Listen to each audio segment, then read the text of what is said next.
Hi, I'm Adam Shiva, and in this video I'm going to talk about the concepts of prefacing, harsh startup, and some concepts from the book How to Improve Your Marriage Without Talking About It by Patricia Love.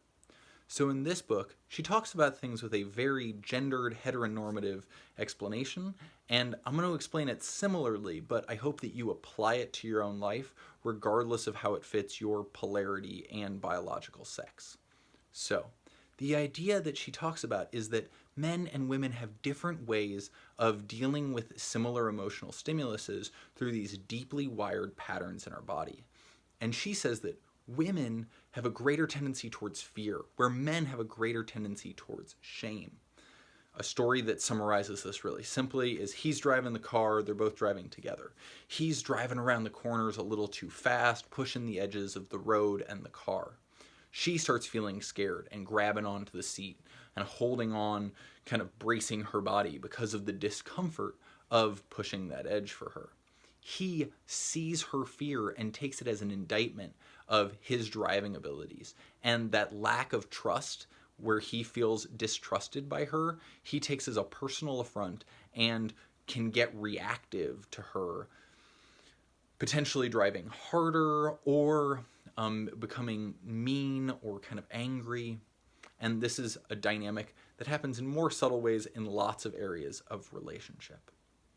So, a concept that comes from this book that's been really kind of transformational for me is the idea of harsh startup.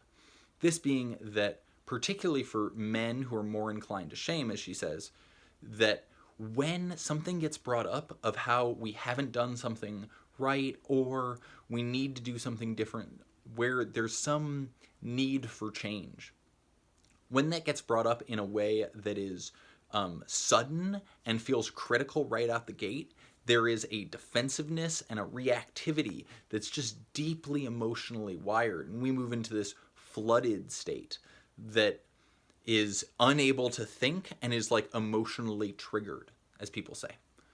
So, a way to prevent that is an idea that I call prefacing.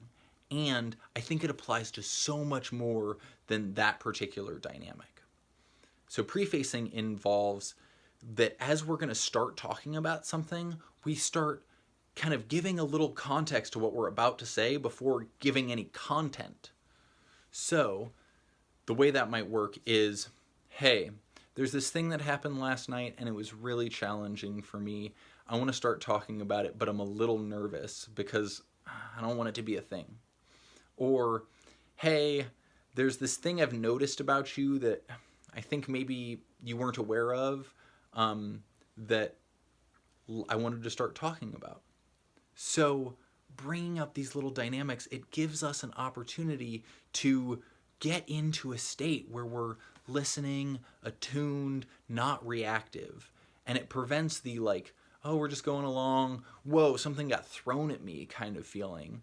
And it moves to more of a accepting, non-judgmental space where we're ready to hear something, even something that's kind of hard to hear, from a really centered, listening, and kind of ready to problem solve and validate the other person's experience kind of way of being. And I found that this works in my work relationships, in my romantic partnership, regardless of what the polarity of the interaction is. And a lot of times, hard conversations get easier for the person I'm bringing it up to, and also for me. When I feel like, hey, I want to share this thing, and it's been on my heart, but it feels kind of hard to talk about. When I say that first, I know that they'll patiently wait until it can come out. And it's not that the conversation's just going to blow by, and I will have lost my opportunity to share something that is kind of sitting with me and feels important to share. I hope this is helpful to you. I am really curious of your thoughts on it and how it applies to your life. Please comment below, share this with a friend, and I'd love it if you subscribed. Thanks so much for listening to me, and have a great day.